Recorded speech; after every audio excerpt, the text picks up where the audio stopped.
So karon na guys, maghatod na ning atong mga amo guys, hatod na eskwelahan nga. Ang inahan ato po ning hatod sa iyang gitrabahuan. So karon bahalag wa mo nangutan na, so ako lang i-explain kung nganong ni palit ko ani nga klase sa camera. So usa sa akong naganahan ani dino kay tanan ganing angle sa imuhang palibot is makuha jud niya. So lahi ra siya sa GoPro nga one direction na gid siya, kung di ka mulingi so di jud makuha ang pikas ang gulo. So mao ay naka advantage ng kamera, nindot siya pero ang presyo sa parte pong ninduta makabuslot sa bulsa.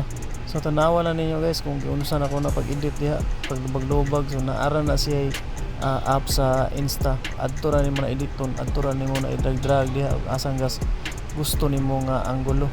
Para lang na ako kung mapalit mo kamera, mas nindot na lang Insta 316 lang inyong paliton para sulit sa na bulsa. Kasi mapalit mo kamera para ng GoPro, sus usara ka area makuha na.